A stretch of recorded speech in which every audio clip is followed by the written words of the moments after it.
2 அடுப்பை பற்ற வச்சுக்கலாம். இந்த அரிசியை வந்து தண்ணி ஊற்றி நல்லா கழுவி அலசி இந்த மாதிரி நல்லா கழுவி இந்த மாதிரி வச்சுட்டு இப்படி கரண்டியில் அப்படி வச்சிங்கன்னா அப்படி அழகா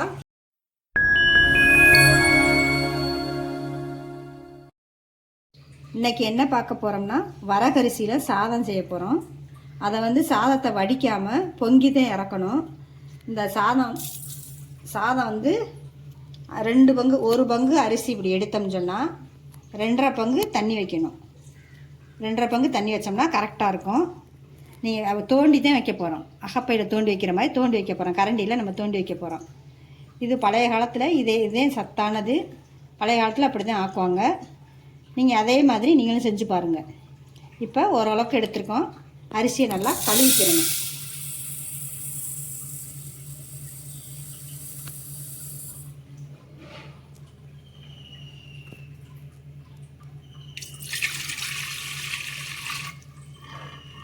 ஒரு உலக்குக்கு 2.5 பங்கு தண்ணி ஊற்றுறோம்.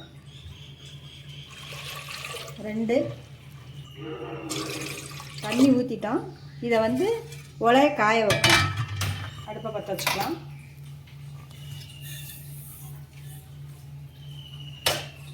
தண்ணி வந்து நல்லா கொதிக்கட்டும். இந்த அரிசியை வந்து தண்ணி ஊற்றி நல்லா கழுவி அலசி வச்சுக்குவோம்.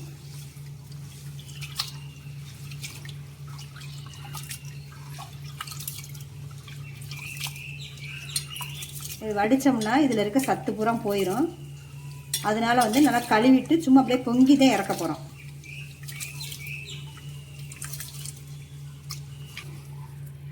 இந்த மாதிரி நல்லா கழுவி வச்சுக்குவோம். நல்லா உலை கொதித்த உடனே அப்புறம் சாதம் இது அரிசியை போட்டு கிண்டணும். இப்படி நல்லா தண்ணி கொதிச்சிடணும். கொதிச்சுட்டு இந்த அரிசி அள்ளி போடுவோம். இது ரொம்ப சீக்கிரம் வெந்துடும்.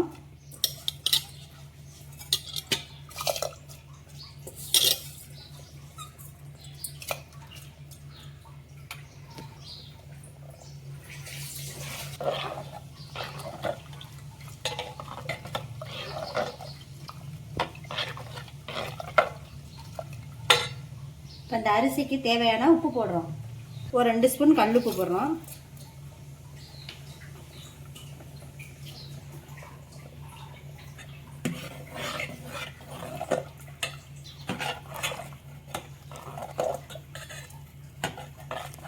நீங்கள் இந்த சாதத்தில் சாம்பார் தொட்டு சாப்பிட்லாம். வேறு உங்களுக்கு என்ன குழம்பு வச்சாலும் தொட்டும் சாப்பிட்லாம். பருப்பு ரசம் ஊற்றி இப்போ இன்றைக்கி வந்து நம்ம பருப்பு ரசம் வச்சு சாப்பிட போகிறோம். இந்த வரகரிசி சாதத்துக்கும் பருப்பு ரசத்துக்கும் ரொம்ப டேஸ்ட்டாக இருக்கும். கொதிச்சு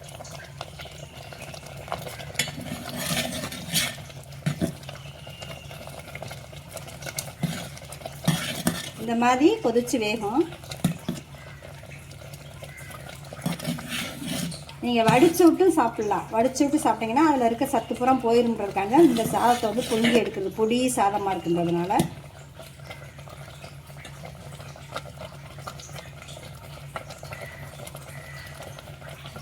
உங்களுக்கு சவ்வரிசி எப்படி பாயாசத்துக்கு நீங்கள் வேக வச்சு பதம் பார்க்குறீங்களோ அதே மாதிரி தான். வெந்துருச்சுன்னா அந்த வெள்ளையாக தெரியும். இப்போ இன்னும் வேகலை. நல்லா பாருங்கள். க்ளோஸ்அப்பில் பண்ணி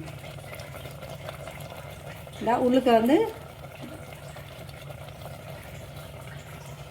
இந்த வெள்ளையாக தெரியும். வெள்ளையாக தெரிஞ்சால் வேகலைன்னு அர்த்தம்.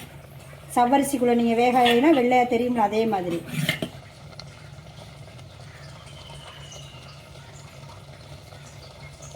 உள்ளுக்கு வந்து இந்த லைட்டாக வெள்ளையாக தெரியுதா, இது வந்து வேகலைன்னு அர்த்தம். இன்னும் கொஞ்சம் நேரம் வேகணும். நீங்கள் நசுக்கி பார்த்தீங்கன்னாவே தெரியும். ரொம்ப கொலன்னு உங்களுக்கு வேணும்னு நினச்சிங்கன்னு சொன்னால் 1/2 பங்கு கூட சேர்த்து 3 பங்காக தண்ணி வச்சுக்கோங்க. 1 டம்ளர் எடுத்தீங்கன்னா 3 டம்ளர் தண்ணி ஊற்றுற மாதிரி. இது 2.5 பங்கு தான் வச்சுருக்கேன். கரெக்டாக நம்ம தோண்டி வைக்கிறதுக்கு கரெக்டாக இருக்கும்.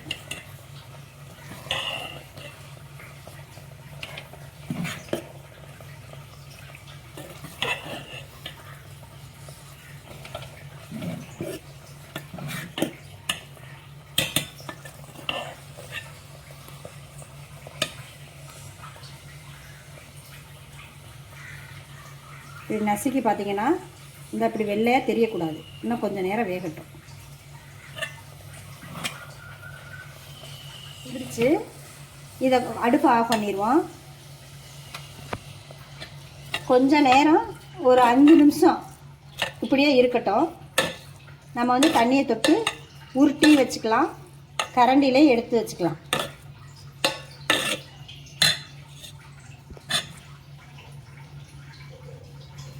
ஒரு பாத்திரத்தில் தண்ணி எடுத்துக்கோங்க. கரண்டியை வந்து இந்த மாதிரி கரண்டியை தண்ணிக்குள்ளே நனைச்சிட்டு நீங்கள் இந்த சாதத்தை அப்படி எடுக்கணும். இப்படி எடுத்துட்டு தண்ணியை தொட்டு இப்படி சாதத்தை வந்து சமப்படுத்தி விட்டுருங்க.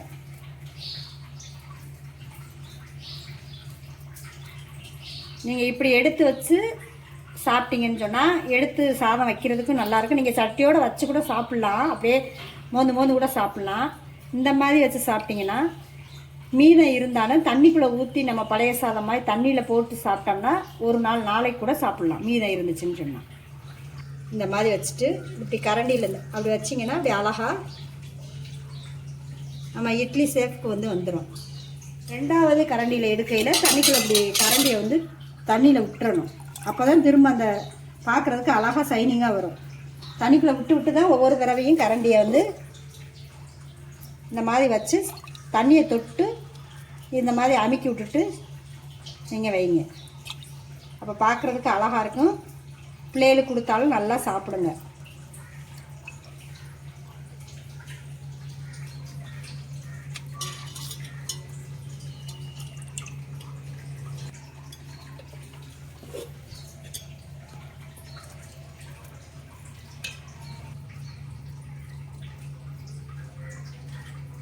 உங்களுக்கு பெருசாக வேணால் பெருசாக செஞ்சுக்கலாம், சின்னதாக வேணாலும் சின்ன கரண்டியில் நீங்கள் வச்சுக்கலாம்.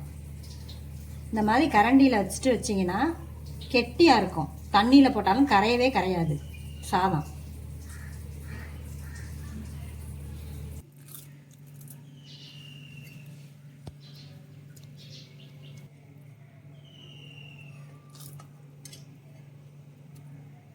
நீங்கள் குழந்தைகளுக்கு கொடுக்குறது இதிலே சர்க்கரையை போட்டு கிண்டி கொடுத்தாலும் நல்லா வெண்பொங்கல் சர்க்கரை பொங்கல் மாதிரி இருக்கும், நல்லா டேஸ்ட்டாக இருக்கும்.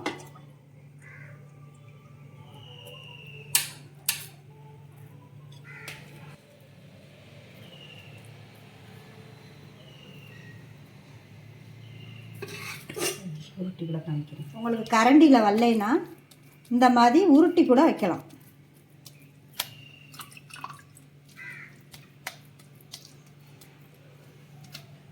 இந்த மாதிரி உருண்டையாக கூட உருட்டி நீங்கள் வச்சுக்கலாம். இது இப்படியே கொஞ்சம் நேரம் ஆறட்டும். ஆற வட்டியும் நம்ம ஒரு பாத்திரத்தில் எடுத்து மாற்றி வச்சுக்குவோம்.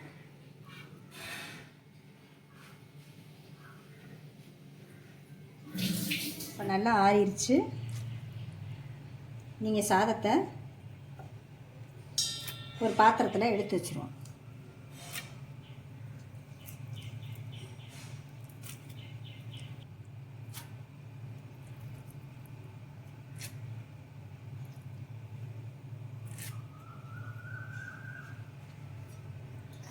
நீங்களும் இது வந்து பழைய காலத்து கும்பா, இந்த கும்பாவில் நம்ம வந்து அடுக்கி வச்சுருக்கோம். இது இட்லி மாதிரி எடுத்து வச்சுட்டு நீங்கள் குழம்பு சாதம் என்ன குழம்புனாலும் ஊற்றி சாப்பிட்டுக்கலாம்.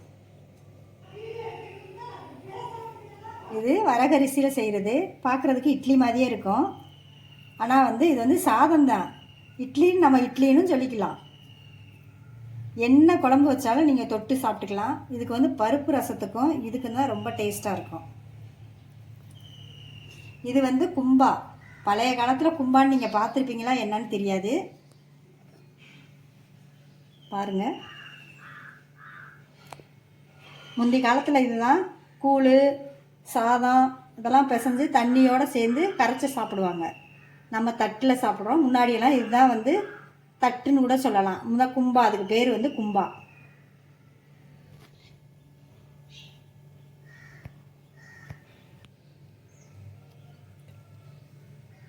இந்த பாத்திரம் பிடிச்சிருந்துச்சுன்னா கமெண்ட் பண்ணுங்கள்.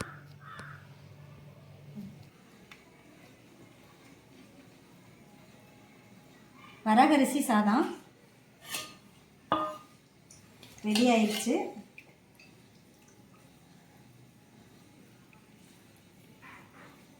பருப்பு ரசம் வச்சு சாப்பிட்டோம்னா டேஸ்ட்டாக இருக்கும்.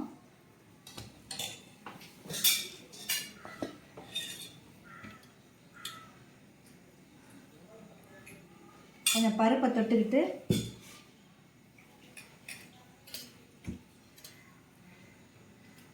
உருளைக்கிழங்கு வறுவல்,